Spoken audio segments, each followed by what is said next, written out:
And then again, tomorrow's review day, and Monday is your test. So these are the different tissues we've been talking about: nervous, muscular, epithelial, and connective. And between them, remember the classification, we've got cells, tissues, organs, organ systems. So we've learned about the tissues. Next is going to be the organs and the organ systems. So today we're going to be talking a little bit about tissue repair. Although when we get to each unit, like when we get to the skeletal unit, when we get to the muscular unit, we're going to talk about this in a little more detail. This is just kind of repair overall, just an overview of it. Tissue or wound healing occurs in one of two ways. There's regeneration or fibrosis. Regeneration is the replacement of destroyed cells by the same kind of cells. This is like if you get a paper cut. All right, a paper cut isn't severe, it's pretty clean cut, and it's usually in the epithelial tissue, so it repairs pretty well.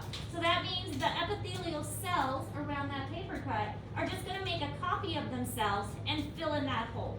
So regeneration. Fibrosis is a little bit more complicated.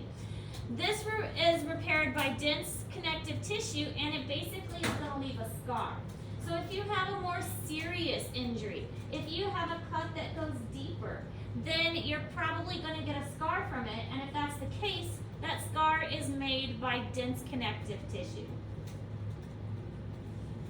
So fibrosis is more for serious injuries that go deeper. Regeneration is more for like superficial, you get a scraped knee. Yeah. Don't like scars fade, or they keep Depending. Because Yeah. I had like this huge scar on my stomach because I like fell on a heater and it literally just faded. I don't have it. Yeah. Well, and it depends on what it happened to. Younger kids, It happened. yeah, younger kids, they just repair so well. Kids are so durable. Their body is going through mitosis constantly that they are more likely to, like the scar is gonna fade. Especially if it's on the skin like a burn, because that tissue is being replaced. So as long as like the underlying dermis wasn't affected too much, then it is more likely that it'll fade. I had my gallbladder taken out and I had 2 incisions. One of the incisions I can't even see anymore. The other one I can still see if I look hard. So, yes. Well, whenever I was like, I don't even know how young I was. My sister was a baby, and she like grabbed my face Oh and my like scratched it really hard, Awesome. and I had like a small scar right here, like up until I was 10 or 11. Like I had it for years. And it finally faded. Until I was young. And I had to like put a like a medication on it too. It sounds like if you're putting medication on it, it might have gotten infected. Fingernails especially carry some bacteria. So infected wounds are more likely to leave scar. They don't repair quite as well. So that might, and also like your face, it doesn't regenerate as much as like, you know, your arm would. So. All right, so whether you're doing regeneration or fibrosis, it really depends on the type of tissue that's damaged and the severity of the injury. Now keep in mind, we're talking mostly about epithelial tissue. The examples we've discussed so far are epithelial tissue. But if you have surgery, then you're going to have other scars. They're going to have to cut through muscle. They're going to have to cut through different organs sometimes, depending on the surgery. So if it is more severe, then it's going to be harder to heal. Also depends on if it's a clean cut versus ragged tears. So clean cuts are easier to repair. Clean cuts have the nice lines that make it easy to reattach together, and because of that, it's easier to repair than a big jagged cut would be. That's why stitches are important, because the stitches will hold the skin back in place. But even with stitches, if the cut is nice and clean and straight, it's still going to be better.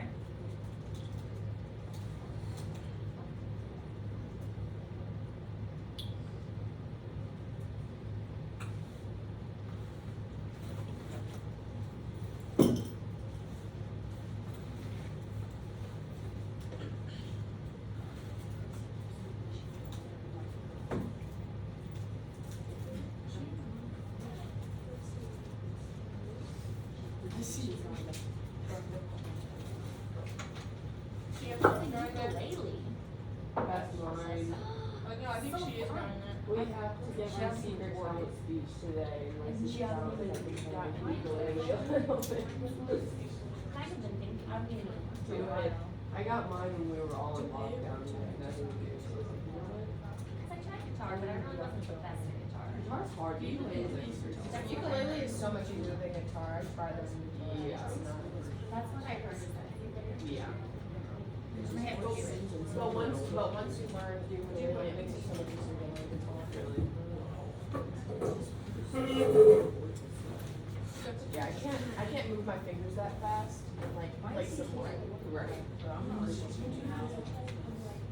Like, yeah, you gotta try to get so. Alright, so here are different types of scars that the body may have. Of course, science names everything, so it names the scars too. You don't need to know the names for the test, but they are kind of helpful. We'll actually go a little bit more into this with the integumentary system. Trophic scars, these are a different type of kind of like acne there, but most commonly these scars are caused by lack of collagen. So they kind of dip down. If you've ever seen a scar like that kind of dips down below the sophic, those are atrophic scars. Hypertrophic scars, these are the ones that you may think of more often. They're kind of raised up and above the surface, but not quite as raised as what are called keloid scars. Keloid scars have a lot of fibrous tissue, and so it is raised up. This is more often people with dark skin color because the melanin makes the scars stand out a little bit more. They're more kind of rubbery and firm and not as flexible as the other two scars would be. Alright, so when tissue is being repaired, there's a couple steps that it goes through. And you will need to know these steps for the test. There will be a question about this on the test on Monday. So the first step is inflammation. This really kind of sets the stage. Basically, the capillaries become very permeable. So that means that they're kind of leaky. This is also going to allow for clotting proteins to come to the area that is injured. Anytime you're bleeding, that means a vessel has been damaged. Basically what a bruise is a bruise is blood that has leaked out inside the skin. That's what that coloration is. And so your body reabsorbs that bruise over time and reabsorbs that blood back into the body. But the clotting proteins are going to go to the area that's been damaged, and basically a clot is going to wall off the area because the first priority of your body is to stop the bleeding. It wants it to stop so that you're not losing excessive amounts of blood. Blood is important, your body needs it. So it's trying to stop the blood from flowing out, and that's what the clotting proteins are going to do. Then there's a process called granulation. This is the growth of new capillaries. So we want that capillary to repair itself and to heal itself, and that's what's taking place during granulation. Also during this time, the white blood cells, the phagocytes, are going to start kind of breaking down the blood clot and rebuilding the fibers that actually make up the capillary. So granulation is new capillary formation. The phagocytes are going to start destroying the temporary things, and the more permanent things are going to start going into place.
This is in Google Classroom for you, so this is provided, and I would definitely go back to this slide because, again, there will be a question about this on the test. This shows an injury that has taken place in the skin, so again, we're looking at more of an epithelial injury. But first thing that's going to happen is we're going to have inflammatory chemicals are released. Local blood vessels become more permeable. This allows fluid and clotting and proteins and things to all kind of come into that area, because it needs to repair this area too. So by having leaky vessels, the materials that need to get here to repair this are able to reach that area. Here are some white blood cells that are leaking out to go to that area as well. Then we start the regeneration process. Here is the dense fibrous tissue that is repairing that area. The clot is replaced by granulation tissue, which restores the vascular supply. So we're starting to have a vessel. Here's a new capillary that's being formed to come up to this area to provide the nutrients necessary for that area. You see you've got a lot of white blood cells around here still as well. Fibroblasts are making the fibers. There's some more fibroblasts that are building the fibers in that area. Fibrosis is taking place here. It's basically repaired. You've got a little bit of a scar at the surface. This one you have a scab right there. The fibrous area matures and contracts. The epithelial kind of thickens, and fully regenerated epithelium with the scar tissue that's underneath. So if you have a scar in an area repeatedly, think of like somebody who's had a C-section. Okay, so if you have a C-section once, then you've got a scar that forms in that area. So if you have a C-section once, a lot of doctors won't allow for the person to give birth naturally the next time. They want to do repeated C-sections because that scar isn't quite as strong as the original tissue. But if they do a C-section again, they will cut that same scar open so that another scar doesn't form. They kind of use the same scar, the same area each time. And they are able, our bodies are able to repair that even though they're cutting into that same area repeatedly. This is also in Google Classroom, but the tissues that regenerate easily are epithelial tissue and fibrous connective tissue and bone. May not seem like it, but bone actually heals pretty quick. If you break a bone, it's definitely going to hurt, but you'll be able to recover from it. For instance, my son, when he was 3, got pushed off the couch by his sister and broke his thumb. Being a 3-year-old, he promptly dumped the cast in the bathtub, and so we had to take him in to get the cast replaced. And when they took the cast off, they're like, "Oh, we'll just do an X-ray since the cast is off to see how it heals." It only been 10 days, and he was supposed to have the cast on for 3 weeks, but the X-ray showed that he had already healed. So little kids, again, very durable, but also bone heals very, very quick. Epithelial tissue obviously has to heal quick because we're constantly damaging it. Even just like bumping up against something, we're easily injured. Tissues that regenerate poorly are skeletal muscle. Skeletal muscle, if you injure it, it takes a long time for it to heal. If you pull a muscle, if you break a tendon or something, that is a serious injury, and it's going to take quite a bit of time to come off of that. Tissues that are replaced largely with scar tissue, meaning that they don't heal hardly at all. That is cardiac muscle and nervous tissue. I can talk about that one. He's had 3 spinal surgeries, and it's still not fixed because the nerve was damaged so much that nervous tissue doesn't repair. So I have pretty much permanent tremors, especially in my left hand. My left hand pretty much always shakes. My right hand kind of does too, but I've been told that's going to be that way for the rest of my life. A lot of the damage is up here in my neck, and that's where all my surgeries have been. It's going to be something that I'm gonna live with forever, and I'm in pain from it every single day. So Don't hurt your nervous system. Wear helmets. The moral of the story is protect your neck. Don't do stuff that might injure your neck. But because you didn't do anything. No, I didn't actually injure my neck. Mine was just Unfortunate. It was just unfortunate. I think it might have been just bad genetics kind of thing. But people who do injure their necks, I mean, you know, there are some miraculous stories out there, but they're kind of few and far between. Think so. of like the people you've seen who've been paralyzed by like diving into a pool or something. They're probably gonna be wheelchair bound for the rest of their life because that connection was severed and nervous tissue doesn't repair. Nervous tissue doesn't heal. And same with cardiac tissue. If a person has a heart attack, then that makes them at more risk for heart attacks in the future. Because cardiac muscle also doesn't repair hardly at all. So those are two serious things you gotta watch out for. We actually have a bunch of his CT scans, and I'll try and find the CT scans when we get to the nervous system. Woo!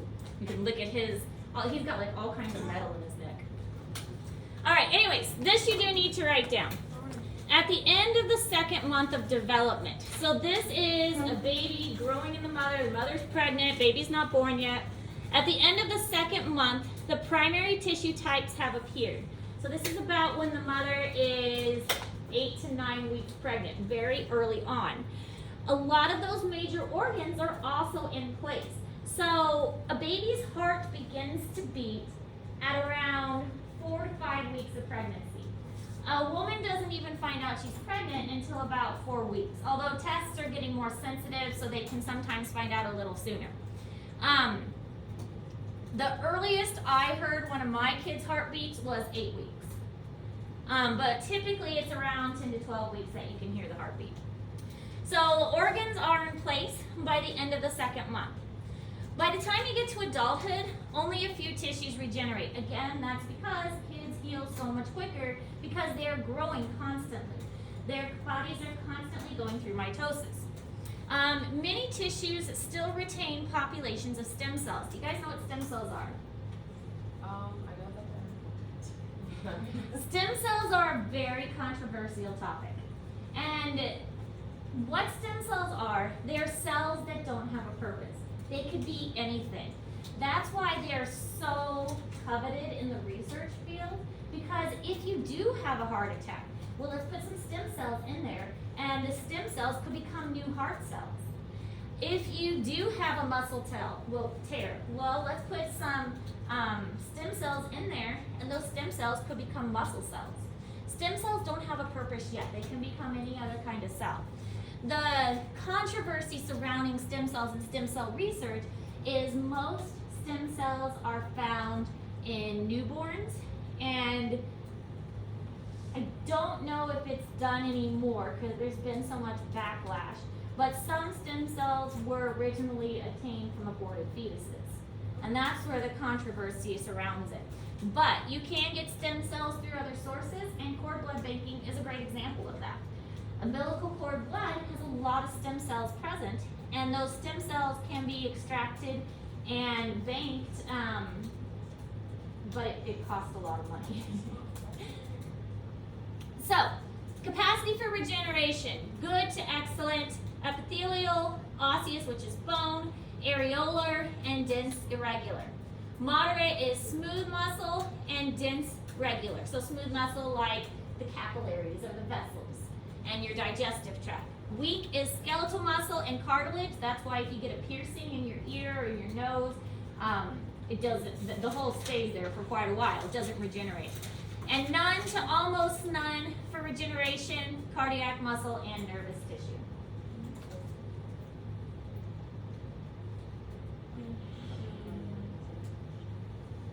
Another example of nervous tissue not repairing. My dad passed away almost a year ago. That's what caused us to move back. But what happened is he fell down the stairs and we didn't know why. But his heart stopped beating and he lost oxygen to his brain. And basically his brain tissue had started to die, and because nervous tissue doesn't regenerate, he wasn't able to survive. So nervous tissue, again, super important. You guys need to make sure if you ride a motorcycle, wear a helmet. If you go swimming or diving, check the depth of the water and things like that. Nervous tissue does not repair.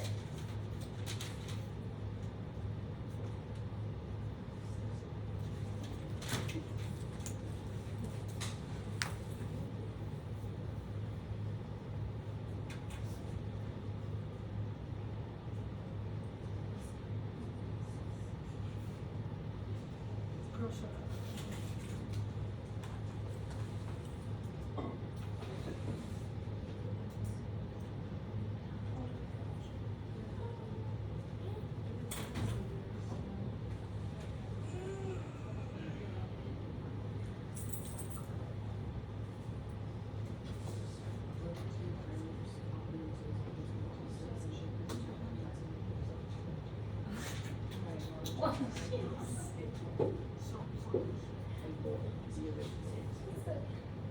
Why is this making me sweat?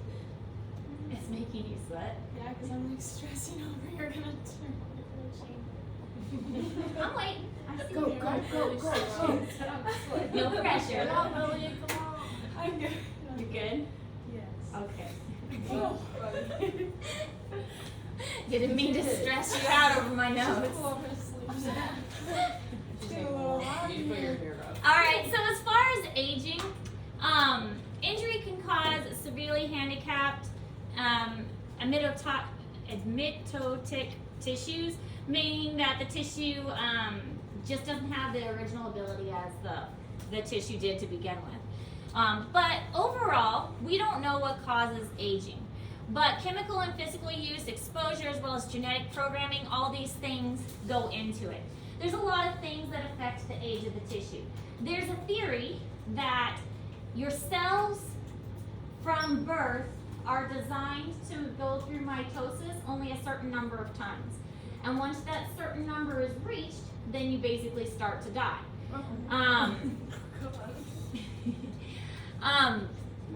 That's one theory. Other things are going to make it different though. If you take care of your body, then you're going to have a better chance of living for a longer time. If you eat healthy and you exercise, you put on sunscreen. Exposure to sun is a major cause of aging of the skin, but not just aging of the skin, of course, skin cancer, not smoking, all of those things play into it. So what causes us to age isn't entirely known, but there's a lot of theories about it. This is the last slide. Almost. Oh, wait, go back. I was going back. I was thinking if it's last three. slide. Well, if it's not in red, you don't have to write it. Bro, chill out. You still didn't wash my shoes. Cool. You're washing them. Up here. Wash her shoes now. Okay, I put them in the wash. She goes That's what I would do. I just put them in the washing machine. I'm not You washing. wore shoes? No. She dropped my copy in pre-cal. Like, Actually, your copy was in right by my your backpack moved.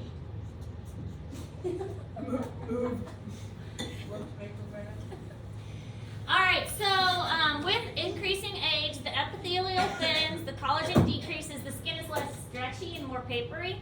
You don't have to write this down. Bones, muscles, and nervous tissue begin to atrophy. Atrophy means to die. So basically, it just begins to die and degenerate. Poor nutrition and poor circulation lead to other health issues. So if you're not getting the food that you need, if you are not having circulation throughout your body very well, then that's going to affect all kinds of things. Tissues feel faster and leave less obvious scars in the young. We already mentioned this. As you age, your epithelial tissue becomes thinner. It loses its stretchiness, and it's more likely to be damaged. If you've ever seen elderly people, they've often got like sores and scabs and things on their arm because their tissue just doesn't repair, and it's very, very thin too. And there's a lot of other things that go into that, but we're not going to talk about all of that now. As long as you understand kids heal faster and they don't have as many scars, then that's what I want you to get.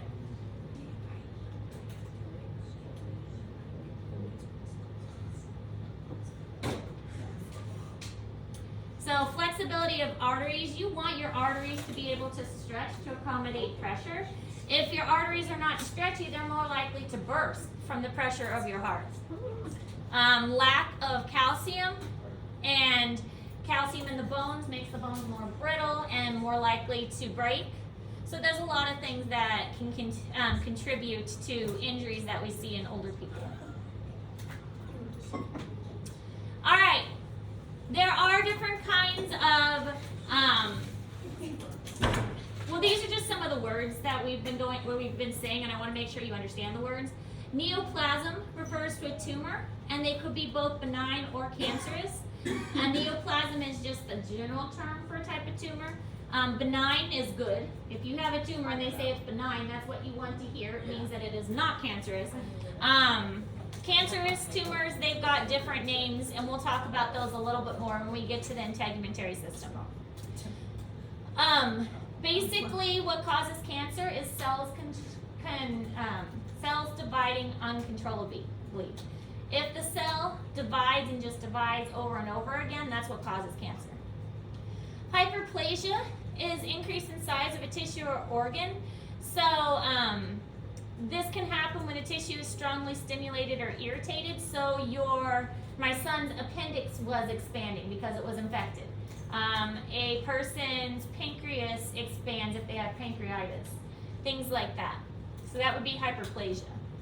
Atrophy is a decrease in size. So if the muscles start to weaken and kind of degenerate and break away, then that's called atrophy. The muscles are atrophying. They're no longer stimulated normally. This is what happens like if a person goes out into space for a long time and their body doesn't have to fight against gravity. They're naturally going to have some atrophy of their muscles.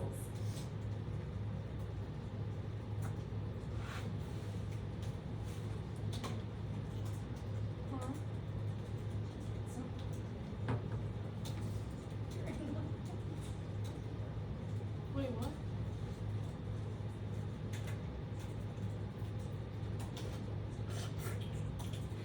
I want to get a job. Can I put in a good one? I thought Rogan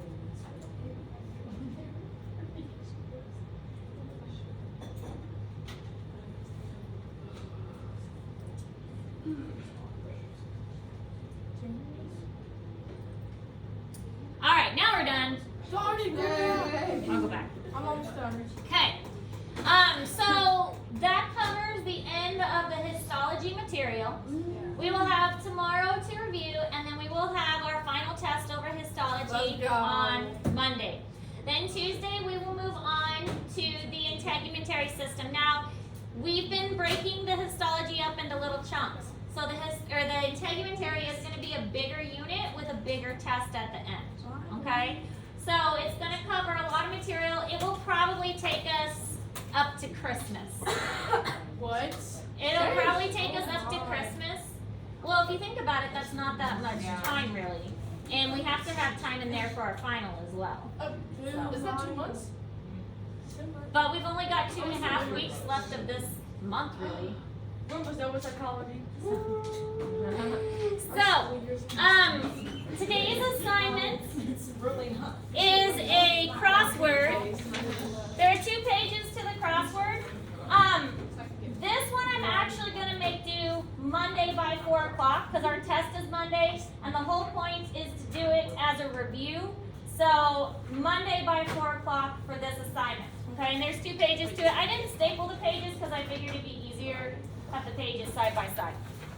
So crossword, and then tomorrow we'll have a game to play to help us review. But the game will not be for points, the game will just be for help. Any questions? No. All right, That could get you more than it's 8. work.